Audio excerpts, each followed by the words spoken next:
Hello students, welcome to today's lecture. Today we are going to begin chapter 9 of your business studies book. The name of the chapter is Small Business and Entrepreneurship. It's a very interesting chapter, students. You know why? Because in this chapter we are going to learn about small businesses, and India can easily be called the nation of small businesses. In India, we have numerous small businesses in different sectors and activities spread and scattered throughout the country.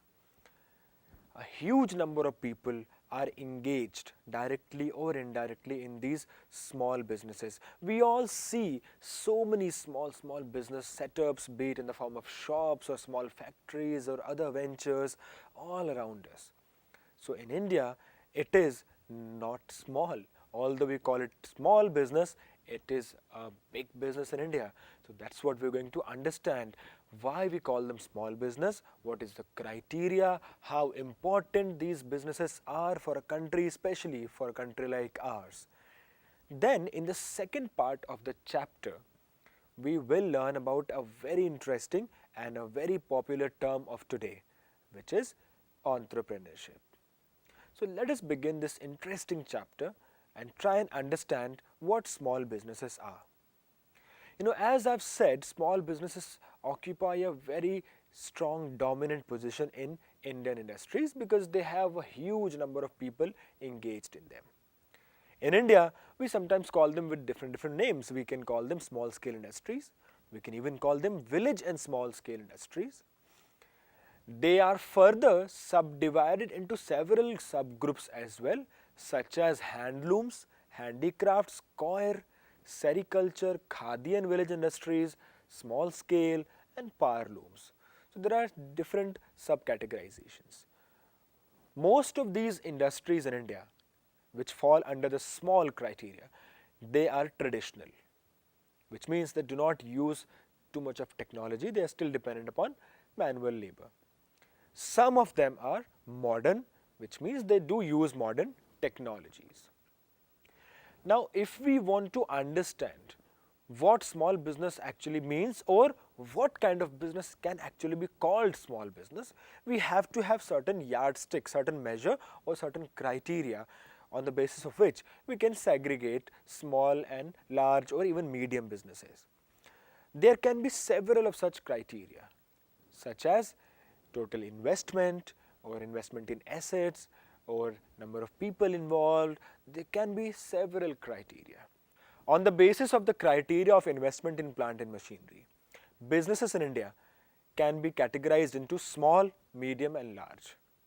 If we go by the definition used by the Government of India to describe small industries, it is based on the investment in plant and machinery. Therefore, we can say that the categorization of small industries is based on the amount of investment which is made in plant and machinery in their respective industries. This measure is important, this criteria is important. Why? Because it keeps into mind the socio-economic environment in India, where capital is scarce and labor is abundant. So in India, where capital is limited and labor is abundant, it is important to see what investment does an industry or a company make in its plant and machinery. Apart from making a segregation or apart from making categories, it is also very important to take a look at the problems, to take a look at the needs or the requirements of these industries. So to do all this, to categorize industries, to look into their problems, to help them, to support them, to create an environment for them, in 2006, the Indian government implemented an act, particularly for small scale sector in India. The act was called Micro, Small and Medium Enterprises Development Act, MSMED Act. Micro, Small and Medium Enterprises Development Act 2006. Through this act, the government tries to create a conducive environment for such industries, to help them, support them, provide them with different sorts of support to resolve their problems, and first of all to categorize industries into different criteria. So according to the Act, the small sector has been subdivided into micro, small and medium sector or enterprises. Now let us take a look at how do we identify which one is a micro industry, which one is a small industry and which one is a medium industry. But before doing that, first of all we have to understand and remember that industries are first of all broadly put into two categories, manufacturing and service. So while identifying them as micro, small or medium, we have to first look at whether they are into manufacturing business or they are into service business. If they are into manufacturing business, then an enterprise in which the investment in plant and machinery does not exceed 25 lakh. Remember, investment should not exceed 25 lakh. Then that industry would be called a micro industry or a micro enterprise. An industry or an enterprise in which investment is more than 25 lakh but does not exceed 5 crore rupees. So from 25 lakh rupees to 5 crore rupees. Those enterprises which fall within this criteria, within this investment limit are called small, and then those in which the investment is more than 5 crores but less than 10 crores are called medium enterprises. So under the manufacturing segment, if the investment in plant and machinery is less than 25 lakh, then it is a micro enterprise. If it is more than 25 but less than 5 crore, then it is a small enterprise. And if the investment is more than 5 crore rupees but less than 10 crore, then it is a medium enterprise. Similarly, in the service segment also, there is a categorization. In the service segment, an enterprise with less than 10 lakh rupees of investment is a micro enterprise. An enterprise with more than 10 lakh but less than 2 crore rupees of investment is a small enterprise, while an enterprise with more than 2 crore rupees but less than 5 crore rupees is a medium enterprise. Categorizing industries into these subcategories is important because then it helps us to create policies, to create solutions pertaining to these different enterprises based on their specific needs and their specific features. That is why this categorization was done. So since so much is being done for such businesses, they must be really important, isn't it? Why are they important? Let us talk about some really astonishing facts, some really important facts which will show us how important small businesses are, particularly in a country like India. First of all, small industries in India account for 95% of the industrial units in India. This is a staggering figure. What it says is that out of the total industrial units, total number of factories in India, 95% are under the small industries segment. This is such a huge number, isn't it? Almost all of Indian industry is under the small sector. Secondly, small industries are the second largest employers of human resources after agriculture. So if we keep agriculture aside, then out of all the industries, small sector is the largest employer in the country. Thirdly, small industries in our country supply an enormous variety of products.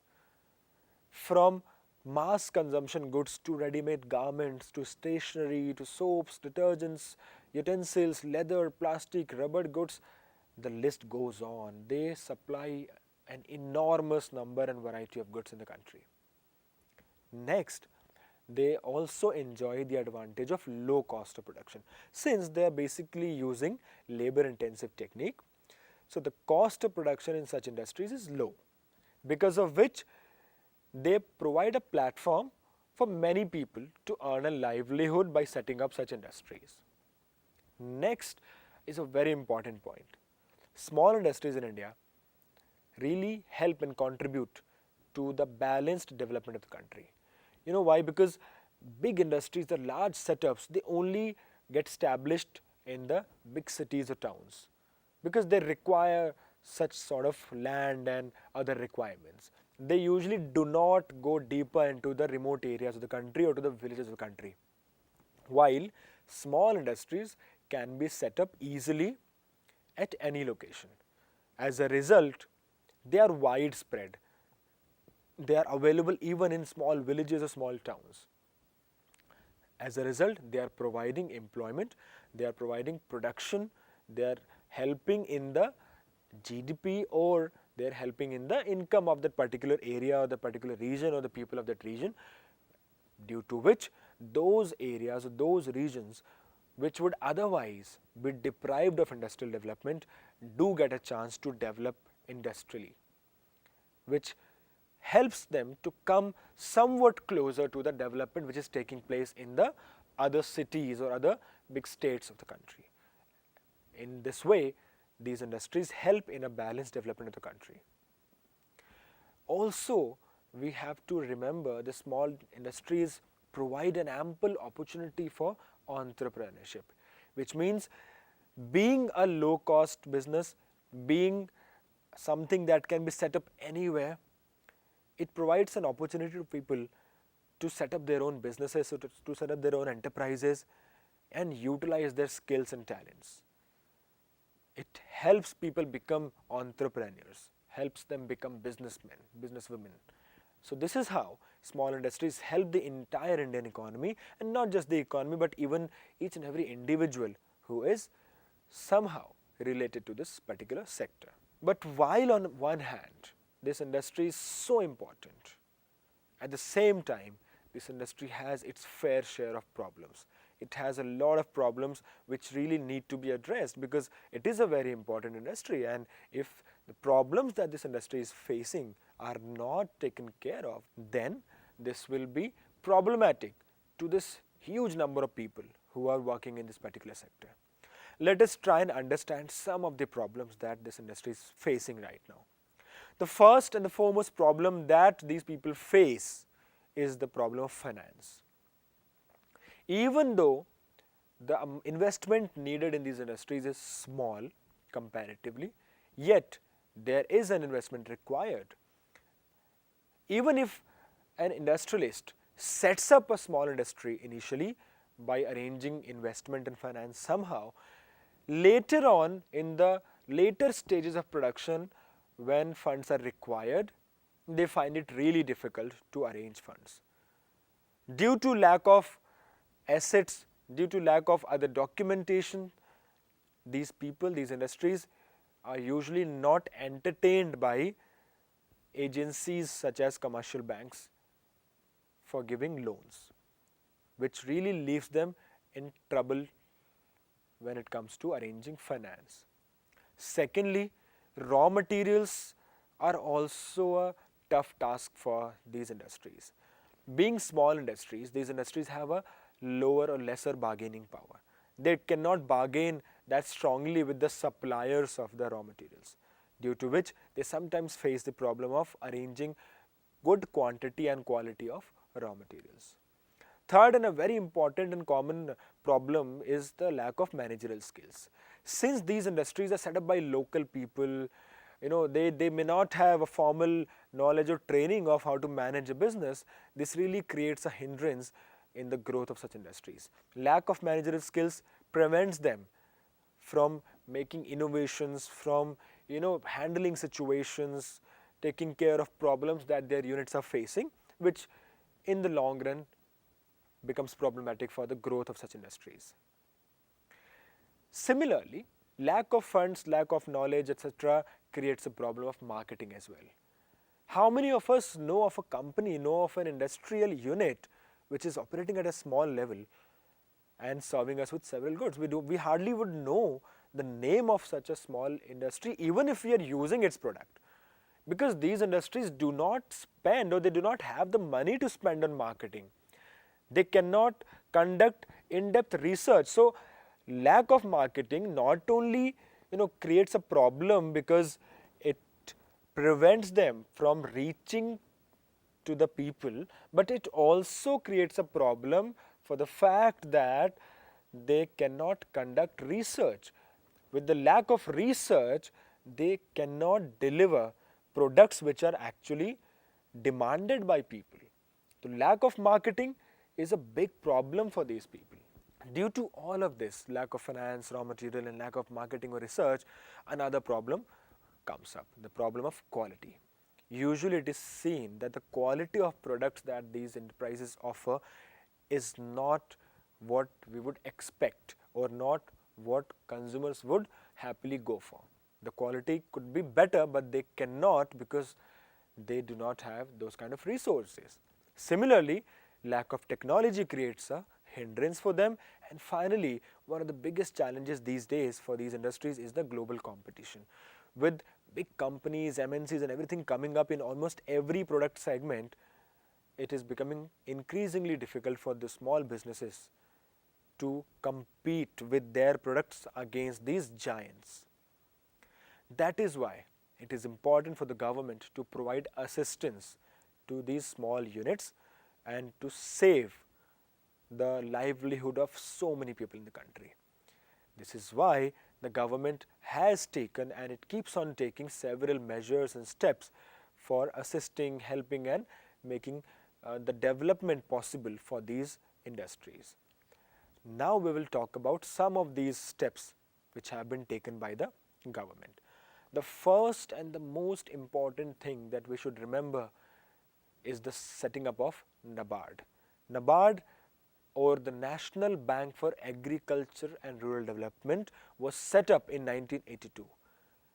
Its objective was to promote integrated rural development. Therefore, while it focuses heavily on agriculture, it also supports small industries, cottage and village industries, rural artisans in the rural areas using credit and non-credit approaches, which means it provides credit facilities to them. It also supports them through several non-credit counseling, consultancy, training, etc.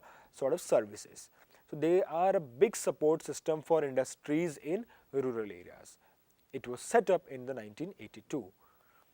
Apart from the NABARD, National Small Industries Corporation (NSIC) was also set up. It was set up way back in 1955 with a view to promote, aid and foster the growth of small businesses in the country. NSIC primarily focuses on the commercial aspect of these industries. It helps in arranging indigenous as well as imported machines on easy hire purchase terms for these industries, which means if the small industries require machines, whether local or indigenous or imported machines, NSIC helps them in acquiring such machines, especially on easy hire purchase or installment terms. It helps the industries to procure, supply and distribute indigenous and imported raw materials as well. It helps in exporting the products of small businesses. It also provides them several mentoring and advisory services. NSICs, that's why, are very important. It is a national level agency. Under the NSIC, several district industrial centers were also set up. These centers, as we call them DICs, were launched on 1st May 1978 with a view to promoting an integrated administrative framework at the district level, because not everyone can reach at the national level to seek help. India is a huge country. People in the remote areas, villages and small towns need support at the local level. So to provide them with that administrative support, district industrial centers were set up in the districts of the country. These centers look at the problems of industrialization in the district in a very composite manner. They perform a lot of functions. That's why we say they perform a composite number of functions. They identify suitable schemes that can benefit the industries in their district. They help those industries in preparing feasibility reports. They help them in arranging funds, in arranging machinery, equipment, raw materials, etc. So what NSIC does at the national level, the DICs do a similar job at the district level. Apart from the DICs, Rural and Women Entrepreneurship Development Program is also a very important program that looks at rural development, particularly of the women.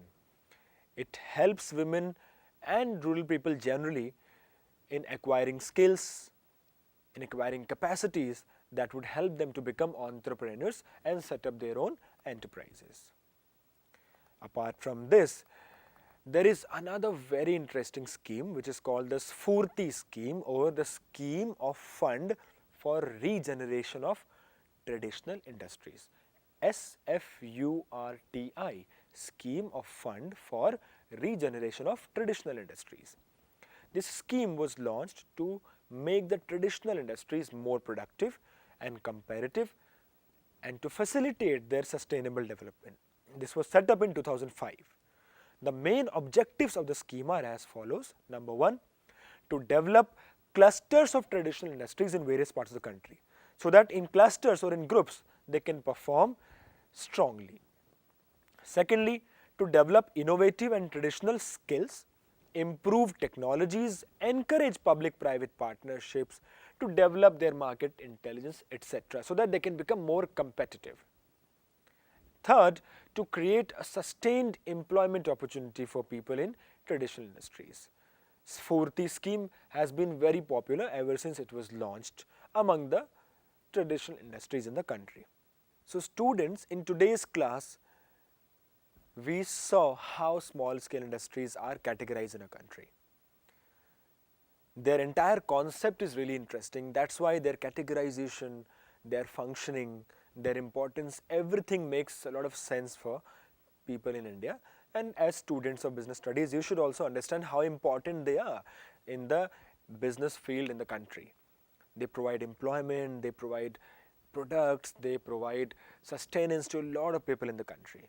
That's why the government has also been taking a lot of steps regularly for their development and survival. As for the exams, it is very important for you to remember the schemes that the government has been running for the efficient functioning and development of these industries. When we come in the next class, we will touch upon the second segment of the chapter, which talks about entrepreneurship. Entrepreneurship is related to small businesses because we've seen that small businesses promote entrepreneurial spirit in the people. Usually when businesses start, they start as small businesses. And when people or somebody takes up the risk and takes up this initiative of starting up a business, that person is called an entrepreneur, and his activities, his setup is basically called an entrepreneurship venture. So we will understand what this heavy word means, how it has become so important, and how it has become the talk of the day in the next class. As for today, please try and remember small scale industries, their categorization, their importance, and the schemes being run by the government. I hope you were able to understand all of this thoroughly. This was it from today's class. Thank you.